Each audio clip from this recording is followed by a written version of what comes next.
दर्शकों, स्वागत आप सभी का हमारी इस खास चर्चा में। आपके साथ मैं हूं ऐश्वर्या। नगर निगम एक बेहद महत्वपूर्ण निकाय अब पीपीपी मॉडल यानी कि पब्लिक प्राइवेट पार्टनरशिप मॉडल पर कमर्शियल कॉम्प्लेक्स बन पाएगा और इसके लिए राजधानी में 600 करोड़ रुपए की जमीन को प्राइवेट बिल्डरों को लीज पर देने की बात कही गई है। और यही हमारा आज का चर्चा का मुद्दा भी है, नगर निगम का निर्णय या प्राइवेट बिल्डरों का मायाजाल।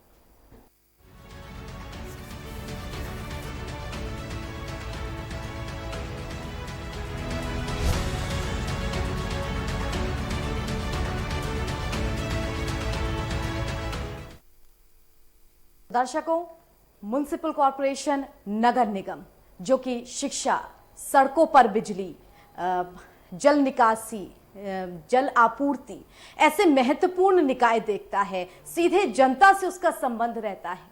अगर वो निकाय, वो विभाग कोई निर्णय लेता है तो जनता की भलाई उसमें जरूर देखी जाती है। ऐसे में जिस तरह से 600 करोड़ रुपए की जमीन को प्राइवेट बिल्डरों को लीज पर देने की बात कही गई है, देने का निर्णय लिया गया है, जिनमें शॉपिंग कॉम्प्लेक्स, मल्टीप्लेक्सेस, तमाम तरीके की चीजें बनेंगी, तो जनता अब ये सवाल जरूर पूछेगी कि इस निर्णय के पीछे नगर निगम की कितनी कमाई होगी जो कि जनता की भलाई में लगेगी या फिर प्राइवेट बिल्डरों की इसमें वाहवाही होगी। हमारे साथ कुछ मेहमान जुड़ेंगे इस विषय से संबंधित, लेकिन उससे पहले आइए आपको अपनी एक छोटी सी विशेष रिपोर्ट दिखा देते हैं। आय बढ़ाने के लिए नगर निगम शहर में 3 जगह पीपीपी मॉडल पर कमर्शियल कॉम्प्लेक्स बनवाएगा। सदन की बैठक में सोमवार को यह प्रस्ताव पास हो गया। साथ ही अमीनाबाद की Mohan market, river bank colony के बाद अब नगर निगम प्राइम लोकेशन वाली जमीनों को लीज पर प्राइवेट बिल्डरों को देगा। डीएम सर्किल रेट के आधार पर इनकी कीमत करीब 600 करोड़ रुपए आंकी गई है। इन जमीनों पर मल्टी स्टोरी कॉमर्शियल कॉम्प्लेक्स बनेंगे। सवाल ये उठता है कि हर साल नगर निगम अपनी कमाई बढ़ाने के लिए कोई न कोई नई योजना या मॉडल लेकर आता है। जनता में भी उम्मीद जगती है कि नगर निगम कुछ दुरुस्त होगा, मगर नतीजा सिफर ही रहता है। क्या प्राइवेट बिल्डरों के हाथों में करोड़ों की जमीन सौंपना ही सही तरीका है? इससे नगर निगम की कितनी कमाई होगी या प्राइवेट बिल्डर यहां अपने आलीशान शॉपिंग कॉम्प्लेक्स बनवाकर और मोटे होंगे?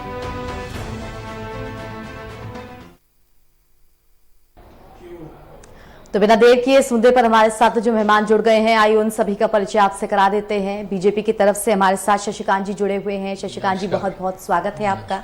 हमारे साथ कांग्रेस के पार्षद अमित चौधरी जी जुड़े हुए हैं। अमित जी, बहुत बहुत स्वागत है आपका। और कुछ देर बाद हमारे साथ रामबाबू रस्तोगी जी जुड़ेंगे, जो कि व्यापारी नेता है, उनका पक्ष रखेंगे। शुरुआत करते हैं अपनी चर्चा की। शशिकांत जी, सबसे पहले आपके पास हम आते हैं। कल जो बैठक हुई सबने देखा, उस बैठक में किस तरह से कुछ बीजेपी के पार्षदों ने भी तमाम तरीके के जो निर्णय थे उनका भी विरोध किया और बहुत सारे मुद्दों पर भी बात हुई। लेकिन सबसे महत्वपूर्ण मुद्दा जो कि यहाँ आज चर्चा का विषय भी बन रहा है वो ये कि नगर निगम, जो कि मोटे तौर पर कहें आप, घाटे से जूझ रहा है, घाटे में रहता है। उसके पास शिक्षा, सड़कें, बिजली, पानी जैसे महत्वपूर्ण निकाय हैं। सीधे जनता यहाँ पर अपने जो पार्षदों को चुनती है।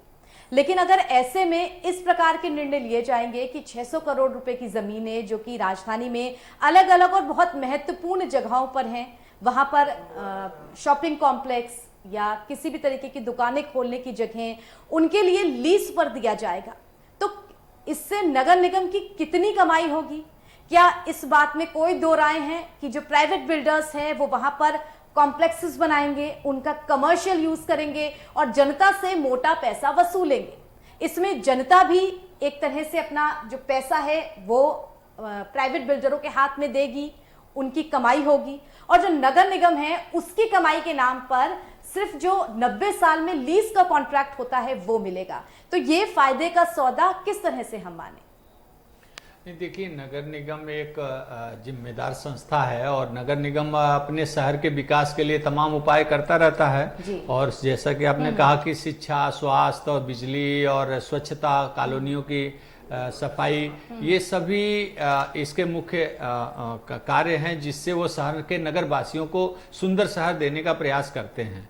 इसके साथ साथ नगर निगम स्वयं भी हमेशा कॉम्प्लेक्स बनाती है, दुकानें बनाती है और लोगों को देती है जहां उनको जमीन उपलब्ध होता है। लेकिन अगर आप देखें कि सरकारों ने भी कई प्रयोग किए हैं और अन्य विभागों ने भी प्रयोग किए हैं, जिसका बड़ा सुखद अनुभव रहा है। पिछले अभी आप देखिए लखनऊ में इकाना स्टेडियम बना है पीपीपी मॉडल पे, तो आज इकाना स्टेडियम जो है लखनऊ की एक अच्छी सौगात बनी है जिससे कि अच्छा परिणाम आ रहा है और उसमें सुखद अनुभव भी है कि ऐसा कोई नहीं है जिससे कि कोई अनियमितता आई हो या लोगों को नाराजगी हो कि ये गलत काम हुआ है। तो ऐसे अच्छा जबकि इस गवर्नमेंट में रेरा कानून भी बना है, तो कोई भी बिल्डर जो भी बनाएगा वो रेरा कानून के तहत वो रजिस्टर्ड होगा और रेरा के नियमों के अनुसार होगा। तो इसलिए ऐसा नहीं है कि कोई वो किसी सरकार के से अलग हट करके और नगर निगम से अलग हट करके स्वतंत्र रूप से कोई उत्पात मचाएगा या लोगों को ठगने काम करेगा। तो अगर पीपीपी मॉडल पे ये देखिए तमाम नगर निगमों ने जो दूसरे बेंगलोर है, चंडीगढ़ है, दूसरे अन्य जयपुर है, उन लोगों को भी देखा जाए तो पीपीपी मॉडल पे काम करते हैं।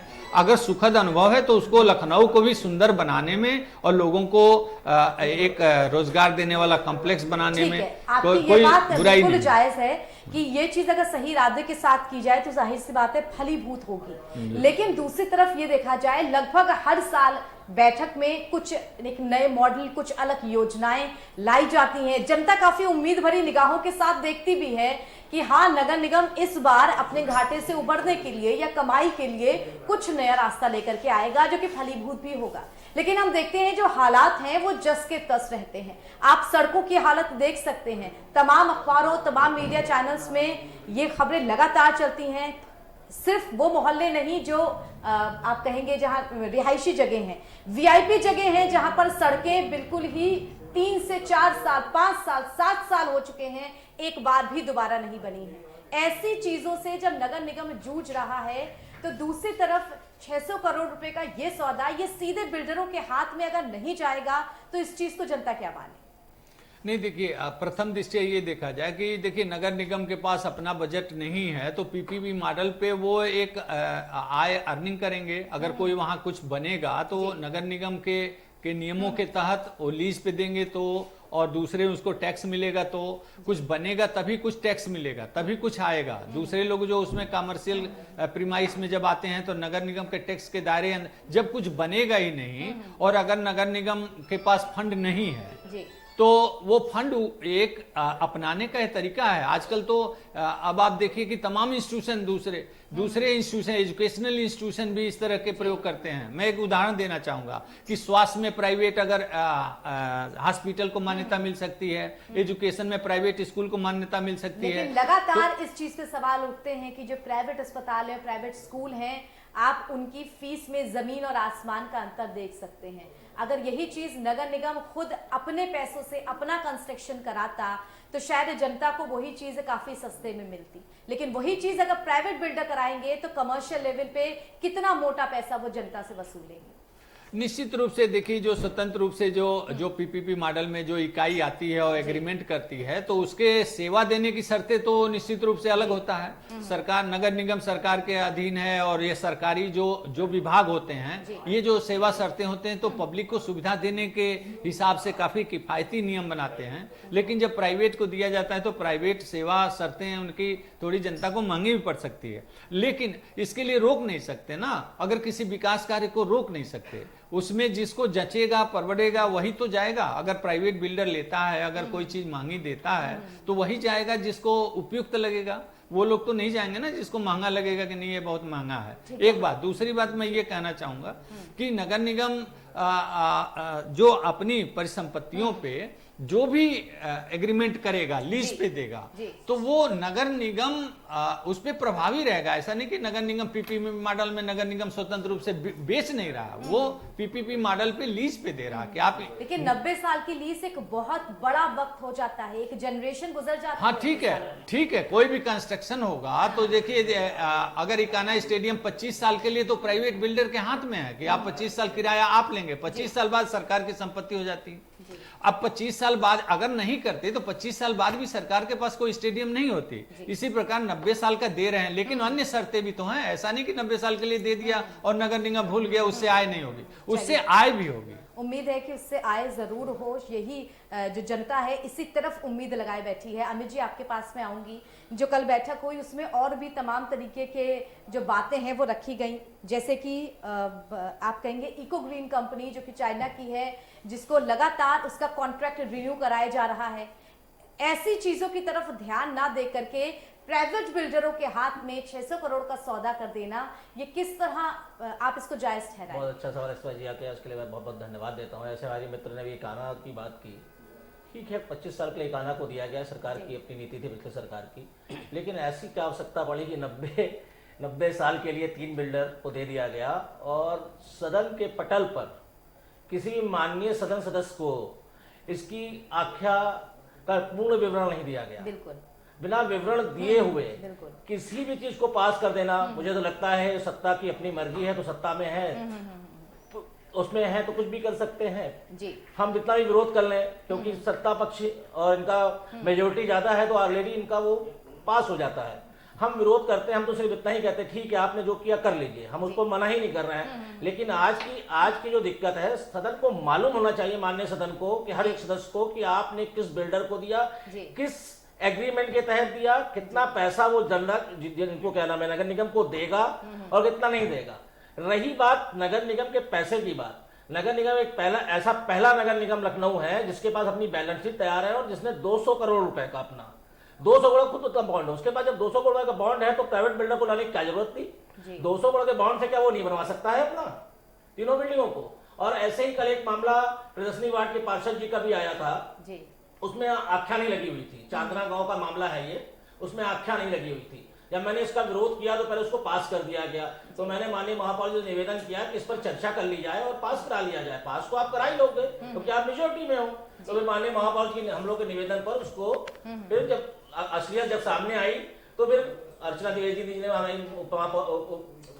उपनगर आयुक्त जी ने उसको जब पढ़ा तो उसमें ऑलरेडी ही कितने पेज थे, लोग कोर्ट चले गए थे उसके अंदर उस जमीन को लेकर। तो कैसे ऐसे पास कर सकते हैं ऐसे विषयों को बिना जानकारी के, बिना भ्रमित कर और ये निरंतर इसी तरह के प्रयास हुए बातों पे बड़ी चर्चा बहुत ज्यादा जरूरी है, विपक्ष को अपने साथ लेना भी बहुत ज्यादा जरूरी है। हमारे साथ राम बाबू जी भी जुड़ गए हैं। राम बाबू जी, बहुत बहुत स्वागत है आपका। आपको मेरी आवाज मिल पा रही है?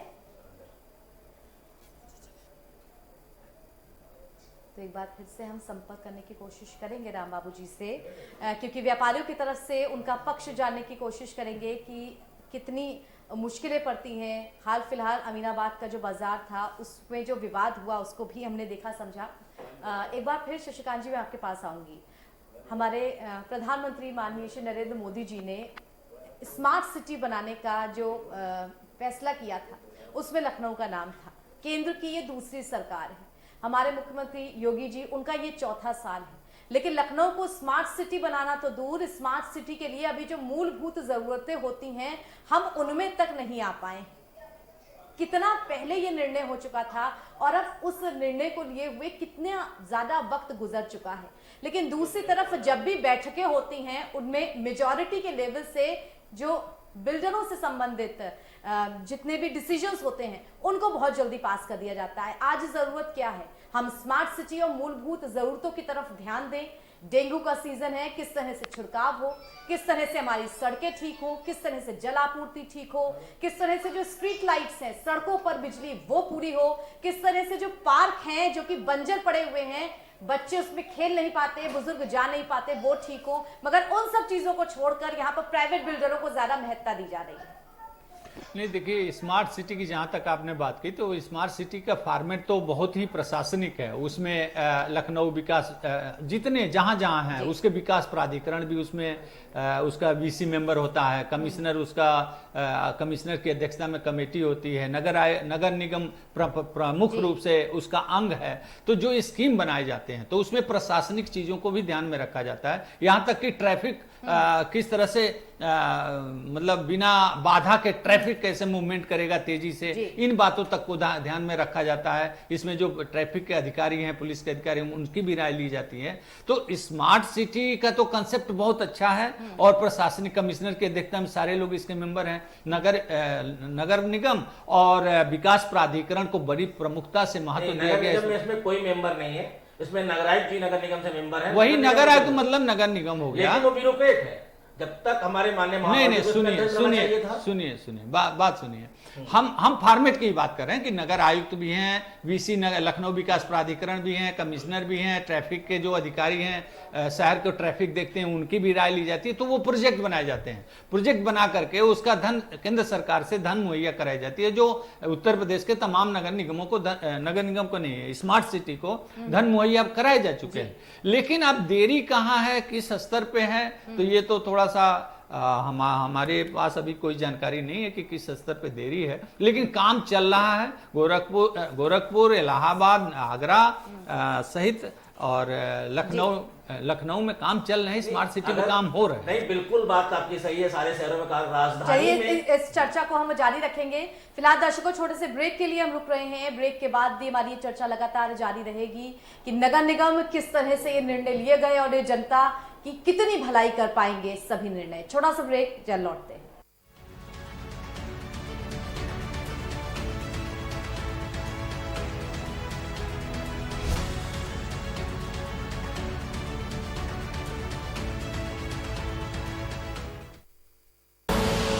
आप देख रहे हैं के न्यूज, खबरों का सारथी।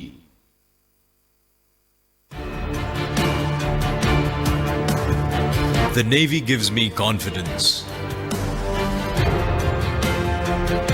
The Navy gives me courage. The Navy gives me a career. The Navy gives you more. Indian Navy, an ocean of opportunities. खुदी को आजमाया है तो ये अंदाज आया है, खुदी को आजमाया है तो ये अंदाज आया है। तुम में भी मैं हूं, शुद्ध प्लस पान मसाला। आप देख रहे हैं के न्यूज, खबरों का सारथी।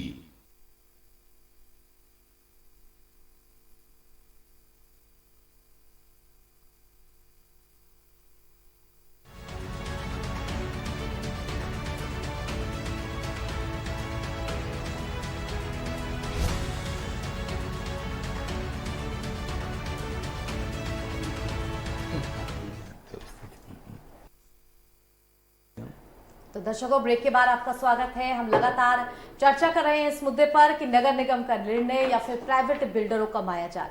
अमित जी, आपके पास में आऊंगी। जो कल पूरी मीटिंग हुई जिसमें अलग अलग तरीके के निर्णय लिए गए, कुछ लोगों का मनमुटाव भी रहा, इसमें खुद भाजपा पार्षद भी थे कुछ जिनका मनमुटाव रहा बहुत सारे निर्णयों पर। लगातार इस बात को बोला जाता है कि बहुत सारी जगह ऐसी होती हैं जहां पर प्राइवेट बिल्डरों की मनमानी होती है, वहां पर कहा जाता है कि सीलिंग होगी, सीलिंग की जाती है, लेकिन बिना उस सीलिंग का पूरा जो टैक्स है वो वसूले, उन सबको देखे हुए अगले दिन ही वो सीलिंग खोल दी जाती है। जब इस तरीके की समस्याएं सामने आएंगी तो हम कैसे मान लें कि वो प्राइवेट बिल्डर जिनके साथ हम 1-2 करोड़ नहीं 600 करोड़ का सौदा कर रहे हैं, उनमें कोई लूप होल्स नहीं रह जाएंगे? नहीं ऐश्वर्या जी, बिल्कुल आपकी बात सही है। हमारा अमेंडमेंट चेंज करने का मामला आ गया है। अभी एलडीए को ले लिए, अवैध बिल्डिंग तो एक तरफ से रोक रहा है, लेकिन पूरे शहर में अवैध बिल्डिंग जो नई बन रही है उसका जिम्मेदार कौन है? एक्सचेंज जेई कहता है कि आप मुझे कंप्लेन दें तब मैं उस पर कार्रवाई करूंगा। हम क्यों कंप्लेन दें? अगर हमको कंप्लेन देने का होता है तो लोग सोचते हैं कि बायस है, इनका कोई पर्सनल इंटरेस्ट होगा, तो इसलिए हम कैसे कंप्लेन करते हैं? ये उनकी जिम्मेदारी, इसकी तनख्वाह मिल रही है उनको, तो ये उनकी जिम्मेवारी बनती है कि उसको रोकने की। आप एक तरफ तो कार्रवाई कर रहे हैं सीलिंग की और आप दूसरी तरफ बना भी रहे हैं, तो इसके जिम्मेदार कहीं ना कहीं है। एलडीए का एक अमेंडमेंट है 71, 71, 73, उसमें चेंजेस की बहुत ज्यादा जरूरत है आज के समय में। इसलिए क्योंकि सीलिंग तो एलडीए करता है, लेकिन एलडीए सीलिंग करने के बाद उसको पुलिस लोकल थाने को सौंप देता है। अब वो जब सीलिंग ऑटोमेटिक अंदर अंदर खुल जाती है तो एक दूसरे पे लांछन लगाया जाता है कि उसने खुलवा दी या उसने खुलवा दी, तो दोनों इस तरह से बच जाते हैं। जब तक ऐसा कानून नहीं आएगा कि कोई जिम्मेदार व्यक्ति उसका नहीं बनेगा, जब उसके ऊपर सजा का प्रावधान हो जाएगा तो ऑटोमेटिक वो सीलिंग की कार्रवाई हमेशा सक्सेस हो जाएगी। शशिकांत जी, जनता सिर्फ इतना चाहती है कि नगर निगम जो भी निर्णय ले, जो भी डिसीजंस लिए जाएं, उनसे नगर निगम का जो निकाय है उसकी कमाई हो, ताकि वो सारी कमाई फिर जनता की भलाई में लगाई जा सके। लेकिन लगातार साल दर साल अलग अलग एक्सपेरिमेंट्स करने के बाद भी अगर नगर निगम घाटे में ही जाता है, बहुत मुश्किल से जब पार्षद कितनी बार बैठकों में अपनी बात रखते हैं, तब जो उनकी अलग अलग किश्तें हैं, जो उनके फंड्स होते हैं वो रिलीज किए जाते हैं। जब इतनी ज्यादा मुश्किलें हैं तो क्या पहले इस बात की जरूरत नहीं है कि जो हमारे कानून गलत बने हुए हैं उनको थोड़ा आसान किया जाए, उन्हें ठीक किया जाए, उसके बाद इतने बड़े सौदे किए जाए? नहीं, ठीक है। देखिए, नगर निगम तो एक स्वतंत्र इकाई है और उसका अपना सदन है और सभी पार्षद उसके मेंबर जो हैं, सदन की बैठक होती है उसमें निर्णय लिए जाते हैं। और मुझे उसमें ही उसी बैठक में विपक्ष के जितने पार्षद हैं वो विरोध भी करते हैं मगर माना नहीं जाता है। नहीं, ऐसा आपने बहुत अच्छे शब्द का प्रयोग किया, स्वतंत्र इकाई है, लेकिन उस स्वतंत्र इकाई पे हमेशा शासन आदेश भारी रहता है। कोई भी शासन आदेश आ जाए, आज चाइनीज का तो विरोध हम कर रहे हैं, भाजपा प्रवक्ता ने, भाजपा के कल कार्यकर्ताओं ने, सबने हम लोग समर्थन किया कि चाइनीज कंपनी का विरोध तो वो कर रहे हैं, लेकिन जो एएमयू साइन हुआ है वो सरकार द्वारा साइन हुआ है। सरकार तुरंत क्यों नहीं रद्द कर देती? क्योंकि शासन आदेश हम पर भारी। आज इको ग्रीन का मामला हो, चाहे वो क्या नाम है सुएज कंपनी जो आई है, ये सब प्राइवेट हो गए हैं। प्राइवेट होने के बाद इनकी जिम्मेवारी किसकी बनती है? सरकार की जिम्मेदारी है। मैं इनका जवाब दे रहा हूँ। तो सदन की प्राय बैठक होती रहती है और देखिए, लखनऊ केवल अगर लखनऊ नगर निगम, तो जितने हमारे 11-12 नगर निगम उसमें सबसे कार्य प्रणाली और लोकतांत्रिक प्रणाली लखनऊ नगर निगम का मैं मानता हूं व्यक्तिगत रूप से। मुख्यमंत्री भवन में सारे अधिकारी, अब सुन लीजिए, जिम्मेदारी ज्यादा बनती है उनकी, क्योंकि लखनऊ नगर में सारे काम तो लखनऊ नगर नहीं करता, लेकिन मलाई को और ले जाता है। एलडीए नक्शा पास करता है, आवास विकास अपने काम करता है, जल निगम अपनी लाइनें डालता है, नगर निगम के पास कुछ नहीं अपना जो उसको प्राप्त हो। मलबे के नाम पर एक शुल्क जमा होता है एलडीए से, अगर 74 अमेंडमेंट जब तक लागू नहीं होगा तब तक इसका उद्धार नहीं हो जाएगा। अभी आपने स्मार्ट सिटी की जो बात कही, मैं उसके लिए कहना चाहता हूं कि लखनऊ जैसे शहर में स्मार्ट सिटी को लेकर राजधानी होने के नाते कितना कार्य किया गया। सुनिए अब आपके यहाँ पर है, सब कुछ यहाँ पर है, तो सुनिए, तो अब यहाँ क्यों नहीं थे? अब आप ही बोलते रहे। सुनिए, 12 से 1300 करोड़ फंड केंद्र सरकार से आया हुआ है, उसके बाद इस पर काम क्यों नहीं हो रहा? कौन जिम्मेदार है? उसके ऊपर दोषी कार्रवाई क्यों नहीं की जाती है? सुनिए, अब आपके एक एक बातों का जवाब दे रहा हूं। तो ये सारे पार्षद हैं, उस सदन के मेंबर हैं, इनको सदन में कोई चीज पास होती है उसकी जिम्मेदारी इनकी भी है। जनता को बड़ी उम्मीद होती है, जनता के प्रतिनिधि हैं कि वहां अपनी बात रखने का केवल दोषारोपण करके ये लोग निकल जाए। सुनिए, अब बात सुनिए, अब आप बात सुनिए। लेकिन आप सदन में, अरे क्रमवार बात सुनिए, आप सदन मेजोरिटी में है, क्रमवार बात आप पास करा लेते हैं और कल यही हाल सदन में हुआ। क्रमवार बात सुनिए, चर्चा से पहले ही सदन खत्म कर दिया गया। क्रमवार बात सुनिए। अब इको ग्रीन कब आई? आज तो आई नहीं। इको ग्रीन जब आई तब आप कहाँ थे? आपकी सरकार में इको ग्रीन में साइन हुआ था, नहीं, पूरी जानकारी नहीं है। सुनिए, उससे पहले ज्योति फरेट थी, आपकी सरकार में इसको पास किया गया अभी कुछ साल पहले इको ग्रीन को। हाँ, ठीक है, जब भी आई तब आपने बताया कि क्या नियम शर्तें होनी चाहिए काम के लिए। इको ग्रीन शुरू में तो आप लोगों ने कहा कि बहुत अच्छा काम कर रही है, आज आपको तकलीफ है तो इस बात को सदन में आप उठा रहे हैं और जनता को अच्छा भी लग रहा है कि अगर कहीं सफाई नहीं है, इको ग्रीन दायरे मानी चाहिए। और नगर, अरे अब बार ना बोलिए भाई, आप बार चीन का है, चीन की कंपनी है, चीन को मोदी जी से ज्यादा अच्छा चीन को बाहर कौन करेगा? सुनिए, बीच में ना बोलिए, अब क्रमवार सुनिए, आप बीच में डिस्टर्ब ना करिए भाई। तो क्रमवार सुनिए, चीन को सबसे बाहर करने वाला मोदी जी, योगी जी से ज्यादा कौन बाहर करेगा? ये भी बाहर हो जाएंगे, ये हाँ हो जाएंगे, ये बिल्कुल हो जाएंगे, आप निश्चिंत रहिए। अगर कंपनी चीन की है तो ये बाहर होंगी। अब ये जितने पार्षद हैं ये अपना पल्ला झाड़ लेते हैं कि ये सरकार दूसरे की है, नगर निगम दूसरे का है और अपनी, अरे भाई आप, मैं अंतिम बात, ऐश्वर्या जी अंतिम बात कह रहा हूं, जितना लोकतांत्रिक तरीका यहाँ है, हर पार्षद को 90 लाख 1 करोड़ रुपया पार्षद को स्वतंत्र किया गया, इनकी चिट्ठी पे काम होता है और ये दोषारोपण करेंगे नगर निगम के नगर आयुक्त को, मेयर को, ये अपनी जिम्मेदारी क्यों नहीं तय करते हैं? दोषारोपण किया है और नगर निगमों में नहीं है, और नगर निगम में है। और नगर निगम में कोई बात ही नहीं है। ये पार्षदों को इतना फंड नहीं मिला है, केवल लखनऊ में मिला है। आप गलत बात कर रहे हैं। नगर निगम आप निकाय दिशा से हट रहे में हैं। बहुत ज्यादा सुधार की जरूरत है और आप सबसे दिशा से ज्यादा हट रहे हैं। सुधारों की जरूरत उन नियम और कानूनों में है जो आसान बनाए जाएं, जो कि पिछले 70 सालों में हम देख चुके हैं। जिन कानूनों की वजह से परेशानी आई है उनको हटाया जाए, पहले नियम कानून सही किए जाएं, उसके बाद ही इतने बड़े निर्णय लिए जाएं। खैर, ये 600 करोड़ का निर्णय क्या रंग लाएगा ये तो भविष्य ही बताएगा कि किस बिना पर ये निर्णय लिया गया है। फिलहाल हमारी इस चर्चा में इतना ही। शशिकांत जी, धन्यवाद हमारे साथ जुड़ने के लिए। अमित जी, आपका भी धन्यवाद हमारे साथ जुड़ने के लिए। दर्शकों, हम लगातार वो मुद्दे उठाते हैं जो आपको अपील करते हैं, जो आपको असर करते हैं। देश दुनिया की तमाम खबरों के लिए जुड़े रहिए के न्यूज के साथ। नमस्कार।